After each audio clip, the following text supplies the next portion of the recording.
मई 2022 ये वो टाइम था जब टेन हैग बतौर एज मैनचेस्टर यूनाइटेड मैनेजर अपनी पहली प्रेस कॉन्फ्रेंस होल्ड कर रहा था और इस पहली ही प्रेस कॉन्फ्रेंस में उसने एक ये बोल्ड क्लेम कर लिया। अब इस प्रेस कॉन्फ्रेंस में उसने ये चीज कहा कि premier league being the best league in the world उसमें मैनचेस्टर सिटी और लिवरपूल का दबदबा रहा है और इसमें कोई दोराय नहीं है, लेकिन उसने कहा कि हर एक टीम का फुटबॉल हिस्ट्री में एक एरा होता है और वो एरा यहाँ पर खत्म होगा और इस चीज को खत्म करने की रिस्पॉन्सिबिलिटी किसकी होगी? मैनचेस्टर यूनाइटेड की। अब देखो उन्होंने इस चीज को बैक करते हुए ये चीज कहा कि अगर उनके आईएक्स वाले एक्सपीरियंस को काउंट किया जाएगा तो वहां पर भी उनके आने से पहले डच लीग में पीएसवी का डोमिनेंस था, लेकिन उनके रहते हुए 4 साल हमेशा से आईएक्स यहाँ पर टॉप पे बनी रही। और यहाँ पर हमको ये नहीं भूलना चाहिए कि 2019 में उन्होंने यूवेंटस को और रियल मैड्रिड को चैंपियंस लीग से बाहर किया था और बस नैरो मार्जिन से लुकास मोरा के लास्ट सेकेंड गोल से वो यहाँ पर चैंपियंस लीग फाइनल में जाते जाते रह गए। लेकिन अगर एक बार को हम इसको हटा भी दें तो ये क्लेम आज अक्टूबर 2023 में कितना सच हो पाया है इसकी क्या गारंटी है। इसके बाद अगस्त 2023 में एक इंटरव्यू के दौरान एरिक टेन हैग ने मैनचेस्टर यूनाइटेड के आने वाले सीजन को लेकर ये प्लान्स बताए कि मैनचेस्टर यूनाइटेड को लेकर उनका जो ग्लोबल प्लान है वो ये है कि वो बेस्ट ट्रांजिशन टीम बनना चाहते हैं। और इसके पीछे जब पूछा जाता है कि सिर्फ बेस्ट ट्रांजिशन टीम ही क्यों बनना है, भाई आप हाई पोजीशन वो खेल सकते हो, आप काउंटर अटैकिंग भी खेल सकते हो, तो उन्होंने कहा कि बेस्ट ट्रांजिशन इसलिए क्योंकि मैनचेस्टर यूनाइटेड के अभी करंट क्रॉप ऑफ प्लेयर्स और जो प्लेयर्स यहाँ पर एरिक टेन हैग लेके आ रहा है वो इस एट्रीब्यूट और इस ट्रेट के साथ खेलने में सबसे ज्यादा माहिर है। लेकिन ये दोनों ही चीज, चाहे हम लिवरपूल और मैन सिटी के एरा की बात करें या फिर हम बात करें यहाँ पर बेस्ट ट्रांजिशन टीम की, अगर अक्टूबर 2023 की बात करें तो मैनचेस्टर यूनाइटेड में एरिक टेन हैग इसको किस हद तक इंप्लीमेंट कर चुका है। और सबसे बड़ा सवाल होता है कि अगर मैनचेस्टर यूनाइटेड के post sir Alex Ferguson era की बात करें, जहां पर अगर हम लुई वैनाल की बात करें, डेविड मोइस की बात करें, जोसे मोरिन्यो की बात करें, इवन ओले गुनर सोल्शायर, राल्फ रांगनिक की बात करें, जहां इन सबको ही कहीं ना कहीं स्क्रूटनाइज किया गया और एक टाइम के बाद इनकी भी जॉब खतरे में आ गई थी, तो अभी तक भी एरिक टेन हैग की जॉब खतरे में क्यों नहीं आई डिस्पाइट इतने बड़े बोल्ड क्लेम उसने किए हैं। अब देखो इसके पीछे दो तरीके से आप इस क्वेश्चन को देख सकते हो। पहला कि अभी तक क्यों नहीं हुआ और दूसरा कि आगे आने वाले टाइम में क्यों नहीं होगा। देखो अगर पहले रीजन की बात करें तो उसके लिए अगर हमको पीछे जाना पड़ेगा, ये वही है मई 2022 उसकी पहली ही प्रेस कॉन्फ्रेंस में जब उससे पूछा जाता है कि क्रिस्टियानो रोनाल्डो को लेके उसके क्या प्लान्स हैं, तो उसने कहा कि रोनाल्डो को लेके मेरे प्लान्स बिल्कुल क्लियर है कि he is going to score a lot of goals for me. ये चीज कंफर्म उसने अपनी पहली ही प्रेस कॉन्फ्रेंस में कर दी थी। क्रिस्टियानो रोनाल्डो उसकी टीम का एक फोकल पॉइंट होने वाला है। लेकिन ये हमको पता है कि आने वाले 3 महीने की बात करें तो Cristiano Ronaldo consistently out of team बैठा रहा, बेंच पे रहा और अल्टीमेटली यहां पर अल नसर ने उसको साइन किया। इससे ये चीज तो कंफर्म हो गई थी कि क्रिस्टियानो रोनाल्डो एरिक टेन हैग के प्लान्स में कभी था ही नहीं, या फिर कहीं ना कहीं आगे साल अगले साल की अगर इस स्टेटमेंट की बात करें कि उसको बेस्ट ट्रांजिशन टीम जिस पर भी बात करेंगे हम, तो कहीं ना कहीं उसमें रोनाल्डो उसकी फिलॉसफी में सूट नहीं कर रहा था। लेकिन मैं इस किस्से को इस चीज से क्यों बता रहा हूं कि एरिक टेन हैग की जॉब खतरे में नहीं है। अब देखो इसका बड़ा रीजन ये है कि अभी भी मेजोरिटी ऑफ द लोग ये मानते हैं कि डिस्पाइट एरिक टेन हैग काफी ज्यादा स्ट्रगल कर रहा है, उसने जितना किया है वो काफी ज्यादा सराहनीय है और कहीं ना कहीं उसको एक सपोर्ट की जरूरत है। इसके पीछे रीजन ये है कि चाहे आप जेडन सांचो की सिचुएशन को बात करो, चाहे आप यहाँ पर एंटनी की सिचुएशन को ले लो, या फिर आप अल्टीमेटली क्रिस्टियानो रोनाल्डो की बात करो, हर एक सिचुएशन में यहाँ पर कहीं ना कहीं एरिक टेन हैग को पब्लिकली बैक हुआ है। साथ ही यहाँ पर अगर हम हैरी मैग्वायर की बात करें, जिस प्लेयर को कैप्टन आर्मबैंड हटाने के लिए सारे ही मैनेजर स्ट्रगल करें, चाहे ओले की बात करें, चाहे कैरिक की बात करें या फिर बात करें राल्फ रांगनिक की, एरिक टेन हैग ने उसको काफी स्मूथली यहाँ पर डिमोट किया। और यही चीज अगर आप स्पोर्टिंगली बात करोगे तो यहाँ पर सबसे पहले तो 6 साल बाद अपनी पहली ट्रॉफी काराबाओ कप उसने जितवाई और उसके बाद यहाँ पर अल्टीमेटली चैंपियंस लीग क्वालिफिकेशन में उसने जितवाया। ये किसके बेसिस पे हो रहा था? ये उसी फिलॉसफी के बेसिस पे हो रहा था जिसको वो कहता है बेस्ट ट्रांजिशन टीम। अब देखो यहाँ पर आपको ये चीज समझना पड़ेगा कि ये चीज हमको किस हद तक एप्लीकेबल होती हुई दिखी है। अब देखो अगर बेस्ट ट्रांजिशन टीम के अगर 4 मेजर पॉइंट्स की बात करते हैं, पहली चीज तो ये कि आपकी टीम जब पोजीशन होती है तो क्या करती है, दूसरी चीज होती है कि आपकी टीम जब पोजीशन नहीं होती है तो क्या करती है, और आखिरी के 2 पॉइंट्स होते हैं कि जब आपकी टीम इमीडिएटली पोजीशन लूज करती है तो आपका क्या रिएक्शन रहता है और आपकी टीम बॉल वापस लेने के लिए क्या करती है। अब देखो यहाँ पर अगर मैं तुमको सही बताऊं तो एरिक टेन हैग ने डिस्पाइट 1 साल बाद इस चीज को कहा कि वो बेस्ट ट्रांजिशन टीम है, लेकिन द मोमेंट वो मैनचेस्टर यूनाइटेड का मैनेजर बन गया था उसने कंफर्म कर दिया था कि वो इसी फिलॉसफी में काम कर रहा है। और अगर यूनाइटेड की साइनिंग्स की बात करें या फिर काम करने के तरीके की बात करें, चाहे एग्जिस्टिंग प्लेयर्स की बात करें या फिर नए प्लेयर्स की बात करें, वो सारे ही कहीं ना कहीं इस ब्रॉड कंसेप्ट को फॉलो करते हैं, और मेरे को लगता है कि बेस्ट ट्रांजिशन टीम है इसका टेन हैग बॉल है। अब देखो अगर हम यहाँ पर शेप की बात करें, लाइक पोजीशन की, बॉल के साथ मैनचेस्टर यूनाइटेड कैसे खेलती है, उसके लिए यहाँ पर साइनिंग्स हुई हैं। चाहे आप आंद्रे ओनाना की बात करो, चाहे आप एरिक्सन की बात करो, या फिर आप लिसांद्रो मार्टिनेज की बात करो, गेम खेला गया है। ओनाना के साथ आते ही यहाँ पर एरिक टेन हैग ने कहा कि हम अपने स्टाइल ऑफ प्ले को रेवोल्यूशनाइज कर रहे हैं। सेम आप एरिक्सन की बात कर सकते हो कि एरिक्सन जैसा प्लेयर जो कि मिडफील्ड में जो कामनेस देता है वो कोई और नहीं दे सकता, और यही चीज़ होती है Cristiano Ronaldo Jersey number successor की, यानी कि मेसन माउंट के साथ। Same goes for लिसांद्रो Martinez. अब अगर यहाँ पर हम आउट ऑफ पोजीशन की बात करें तो इसको भी चीज़ ठीक की गई है। अब हम ओले गुनर सोल्शायर की बात करें तो ओले गुनर सोल्शायर जब भी गेम खेलता था एक चीज़ बहुत कहा जाता था कि काउंटर पड़ते ही यूनाइटेड का कोई डिफेंस नहीं था। इस चीज़ को रेक्टिफाई करने के लिए 2 प्लेयर लाए गए, सबसे पहले आमराबाद और फिर कासिमिरो। उल्टा कर दो, कासिमिरो को लाया गया था पिछले सीजन, और इस सीजन अगर लेटेस्ट साइनिंग की बात करें आमराबाद। अब इसमें आप कासिमिरो पे डिबेट कर सकते हो कि वो एरिक टेन हैग की फिलॉसफी को कितना यहाँ पर मैच करता है, लेकिन आमराबाद तो श्योर शॉट एरिक टेन हैग की ही साइनिंग है।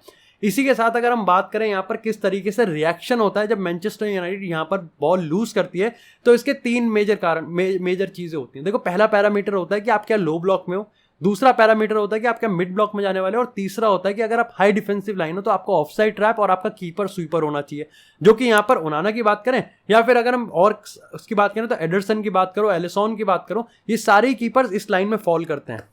अब अगर यहाँ पर चौथे पॉइंट की बात करें तो आता है कि आपका रिएक्शन कैसा है, और इस चीज़ को कंफर्म करने के लिए जब मैंने प्रेसिंग इंटेंसिटी को देखा मैनचेस्टर यूनाइटेड की, तो एक बहुत बड़ा कंट्रास्टिंग चीज़ मेरे को देखने को मिली। जब ओले गुनर सोल्शायर अपने लास्ट के कुछ महीने में था तो यहाँ पर मैनचेस्टर यूनाइटेड का जो प्रेसिंग इंटेंसिटी थी वो काफ़ी ज़्यादा खराब थी। ऑन एवरेज अगर यूनिट टर्म्स की बात करें तो 17 से 20 के बीच में थी, जिसको कहते हैं हम PPDA, यानी कि पास पर डिफेंसिव एक्शन, कि आपकी टीम जब पोजीशन लूज करती है उसको वापस से बॉल जीतने में कितने सेकंड लगते हैं, वो यहाँ पर लगभग 17 से 20 सेकंड था ओले के लास्ट में, और यही चीज़ ट्रेंड हमने रांगनिक के अंडर देखा।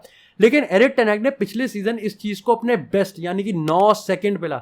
अगर अभी के उसकी बात करें तो यहाँ पर अगर आगे पोस्टेकोग्लू की बात करें या फिर इवन हम यर्गन क्लॉप की बात करें तो इनका भी 9 और 11 के आसपास ही रहता है। अभी एरिक टेन हैग का क्या एवरेज है, लगभग 15 का। ये चीज़ बताता है कि प्रेसिंग इंटेंसिटी पे एरिक टेन हैग ने काम किया है, लेकिन वो चीज़ ऑप्टिमम नहीं हो पाया। इसके पीछे का रीज़न क्या है? तुम कहोगे कि जब हर डिपार्टमेंट में काम हुआ है तो गलती कहाँ हो रही है? अगर हर डिपार्टमेंट काम हो रहा है, यहाँ पर लाइक स्कॉट मैकटोमिने और स्क्रीमर के बेसिस पे गेम क्यों जीत रहे हैं, या फिर पोजीशन या फिर हमारा जो कन्वेंशनल गेम है वो पास टू रैशफोर्ड के बाद क्यों हमारा ब्लैंक हो जाता है, और इस समय जहाँ हमको एरा खत्म होना था हमारा ही एरा क्यों खत्म होता हुआ दिख रहा है?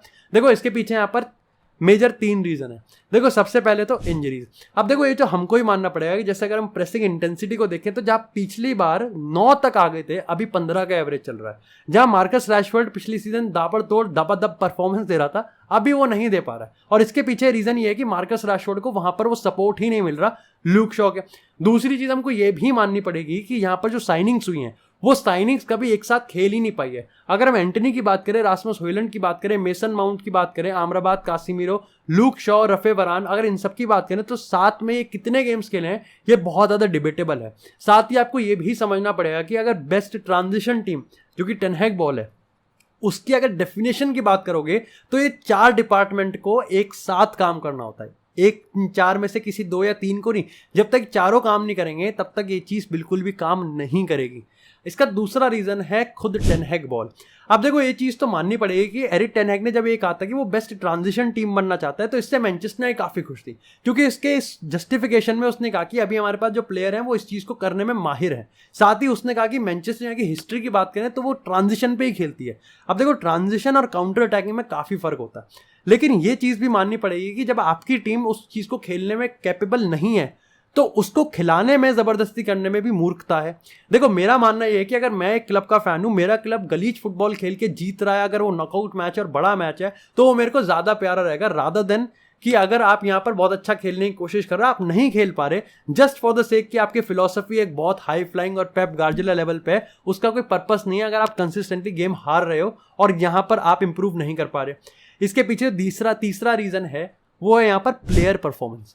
अब देखो ये तो हमें ही मानना पड़ेगा कि चारों ही डिपार्टमेंट में काम हुआ है, चाहे हम यहाँ पर ओनाना की बात करें, चाहे मेसन माउंट की बात करें, चाहे हम यहाँ पर अपनी प्रेसिंग इंटेंसिटी की बात करें, लेकिन जो चारों ही डिपार्टमेंट में काम हुआ है क्या उनके एम्प्लॉयज़ या फिर जो सोल्यूशन हम लेके आए हैं क्या वो सही में सोल्यूशन है। अब अगर ओनाना की बात करें तो ओनाना के अभी तक 11-12 गेम्स में सिर्फ 2 ही क्लीन शीट्स आई हैं। उससे हमको ये नहीं भूलना चाहिए कि ओनाना ने खुद पे ही कितने यहाँ पर एरर करे हैं। हमको ये भी नहीं भूलना चाहिए कि उसका जो सबसे स्ट्रॉन्ग पॉइंट है यानी कि बॉल डिस्ट्रीब्यूशन वो भी अभी पुअर ही है। उसके ऊपर से जो शॉर्ट सेविंग है जो कि गोलकीपर के कन्वेंशनल रेट है उसमें भी वो धत मारा गया है। साथ ही हमको ये भी नहीं भूलना चाहिए कासिमिरो जो कि पिछले season one of the best performance दे रहा था मैनचेस्टर यूनाइटेड के टीम में, आज वो कहीं ना कहीं डिजास्ट्रस और एक लाइबिलिटी बन के है। कासिमिरो के रिगार्डिंग ये ट्रेड देने में भी कितना ज़्यादा अनएक्सपेक्टेड और शॉकिंग लगता है, लेकिन फुटबॉल इतना ही क्रूअल है और इतनी ही जल्दी चेंज होता है। हमको ये भी नहीं भूलना चाहिए कि मार्कस राशफोर्ड जो कि टॉप स्कोरर था अभी तक 9-10 गेमों में उसके प्रीमियर लीग में सिर्फ 1 गोल है और 1 असिस्ट है। ऐसे में ब्रूनो फर्नांडिस की बात करें तो कितने गेम उसने क्लच करे हैं ये भी काफ़ी ज़्यादा डिबेटेबल है। और ऐसे में जब आपकी पूरे डिपार्टमेंट ऊपर से नीचे तक हर एक डिपार्टमेंट में आपने जहां काम किया है वहां खोखला है, तो आप टेन हैग बॉल को काम कैसे करवा सकते हो। अब तुम बोलोगे कि जब ये चीज़ काम नहीं कर रही, जब ये सब हो ही नहीं रहा, तो इसका मतलब तो एरिक टेन हैग को सैक हो जाना चाहिए, यानी कि आने वाले टाइमों में हमारे पास कोई सोल्यूशन दिख नहीं रहा और चीज़ें सुधरती हुई भी नहीं दिख रही। अब इसके पीछे आपको काफ़ी सारे रीज़न हो सकते हैं, लेकिन मेरे को लगता है कि 4 ऐसे रीज़न है जहां पर मेरे को लगता है कि एरिक टेन हैग सैक नहीं होगा। देखो, इसके पीछे सबसे पहला रीज़न है कि अभी मैनचेस्टर यूनाइटेड इस क्राइसिस में है, वो यहाँ पर कहीं ना कहीं कोई भी नया मैनेजर नहीं लेके आ पाएगी, शायद से कोई आएगा भी नहीं, और अगर वो आएगा तो शायद से वो एरिक टेन हैग से ज़्यादा क्वालिफाइड नहीं होगा। अगर मैं कहूँ कि यहाँ पर ग्राहम पॉटर एक ऐसा मैनेजर है जो कि अवेलेबल है, अगर मैं कहूँ कि यहाँ पर रूडी गार्सिया जो कि अल नसर का मैनेजर है वो अवेलेबल है, तो मेजॉरिटी ऑफ द फैंस ये कहेंगे कि नहीं एरिक टेन हैग ज़्यादा बेटर है। अगर मैं ये कहूँ कि जिडान अवेलेबल है, जाबी अलोंसो अवेलेबल है, तो वो इस ऑफर को एक्सेप्ट ही नहीं करेंगे, यानी कि आपके पास अभी पोटेंशियल रिप्लेसमेंट लाइंड अप ही नहीं है। साथ ही अगर हम बात करें दूसरा चीज़, तो वो है यहाँ पर यूनाइटेड का टेक ओवर और मॉरल सपोर्ट। अब देखो ये चीज़ तुमको माननी पड़ेगी कि यूनाइटेड के fans post sir Alex Ferguson era में थक चुके हैं कि आता है कोई मैनेजर, हमको दिलासा देता है और फिर सैक होकर चला जाता है। ऐसे में वो यहाँ पर हाईली इस बार कहीं ना कहीं बेट लेना चाहते हैं लॉन्ग टर्म पे। अगर यूनाइटेड के टेक ओवर की बात करें तो सर जिम रैटक्लिफ भी ये मानते हैं कि भाई एरिक टेन हैग को ही फेस बनाना पड़ेगा, क्योंकि ये उनको भी पता है कि अगर कोई नया मैनेजर लेके आने पड़ेंगे तो कौन देगा इतना पैसा कि उसकी टीम को शुरुआत से बिल्ड करना पड़े। ऐसे में जो बिल्ड करा है वो, इससे एक चीज़ ये होगी कि ओनर के पर्सपेक्टिव से देखोगे तो अगर उसकी टीम फॉल करती है तो जो पूरा का पूरा ब्लेम है वो एरिक टेन हैग पे जाएगा, ना कि लाइक सर जिम रैटक्लिफ पे। इसके पीछे का मैं एक प्राइम एग्जांपल देता हूं, जब टॉड बोहेली चेल्सी का मैनेजर बना था, टुकल सैक हुआ था, लेकिन उसके पीछे जो उन्होंने सॉल्यूशन ढूंढा था वो ग्राहम पॉटर था जो कि काम नहीं करा। उसके बाद जो एक और सॉल्यूशन ढूंढा था वो फ्रैंक लैम्पार्ड था, वो भी काम नहीं करा। ऐसे में जो ब्लेम ग्राहम पॉटर को लेना चाहिए था अपने काम के लिए, वो ब्लेम शिफ्ट हो गया टॉड बोहेली पे। ऐसे में जो ब्लेम लेना चाहिए था फ्रैंक लैम्पार्ड पे, वो ब्लेम शिफ्ट हो गया टॉड बोहेली पे। अल्टीमेटली उन्होंने जब सही अपॉइंटमेंट ली थी तब तक बहुत ज्यादा ब्लेम उन तक आ चुका था, और ये ना ही सर जिम रैटक्लिफ करना चाहते हैं और ना ही ग्लेजर्स करेंगे। इसके पीछे तीसरा रीजन है वो है इंजरीज। अब देखो ये तो तुमको ही मानना पड़ेगा कि एक मैनेजर जिसने यहाँ पर इतना इन्वेस्ट किया है, जिसने अपने प्लेयर्स लिए, अगर उसके पास वो स्ट्रॉन्गेस्ट 11 खेलने का मौका ही उसको नहीं दिया गया तो फिर उसका फायदा क्या रहा। अच्छा, इसी में चौथा पॉइंट आता है कि आपने हेविली इन्वेस्ट कर रखा है। जैसे मैंने तुमको बताया कि ओनर्स के पर्सपेक्टिव देखोगे तो वो जीप ढीली क्यों करेंगे जब वो ऑलरेडी नंगे हो चुके हैं। अगर 350-400 मिलियन आपने एक मैनेजर पे खर्च करें तो आप यहाँ पर एक ऐसे मैनेजर को लेके आओगे शायद से वो उस प्लेयर को ना खरीदे। अगर कल को जिडान आएगा तो जिडान का मैनचेस्टर यूनाइटेड को लेके फिलॉसफी नहीं है कि उसको बेस्ट ट्रांजिशन टीम बनना है, वो किसी और फिलॉसफी के साथ रखता है। और ऐसे में यूनाइटेड ने एरिक टेन हैग को मद्देनजर रखते हुए ये साइनिंग करी है कि हमको इस एरिक टेन हैग बॉल को खिलाना है। ऐसे में एरिक टेन हैग अगर चला जाता है तो वो जो इतनी हैवी इन्वेस्टिंग हुई है वो यहाँ पर आप कैसे उसको जस्टिफाई और रेक्टिफाई करोगे, उसका आंसर नहीं है। इस चीज़ को जस्टिफाई करने के लिए मैं एक डेटा और आपके सामने बैक करता हूँ। 2013 यानी post sir Alex Ferguson era के बाद यूनाइटेड पिछले 10 सालों में सिर्फ 5 ऐसे प्लेयर हैं जिसको प्रॉफिटेबली सेल कर चुके हैं, और उसमें भी लास्ट आया था डैन जेम्स जो कि लीड यूनाइटेड गया था 2019-20 में। और इससे पता चलता है कि यूनाइटेड खरीद तो लेती है लेकिन जब बेचने की बात आती है तो यहाँ पर वो सबसे ज़्यादा पुअर है। इस चीज़ से यहाँ पर 2 क्लब और ऐसे हैं जो कि बहुत ज़्यादा स्ट्रगल कर रहे हैं। पहला यहाँ पर टॉटनहम हॉटस्पर और बहुत हद तक था ये आर्सेनल भी, लेकिन आर्टेटा ने आके यहाँ पे इसको चेंज किया और अब हम कह सकते हैं कि टॉटनहम भी उसी रास्ते पे, जहाँ मैनचेस्टर यूनाइटेड वहीं पर ही अभी भी धसी हुई है।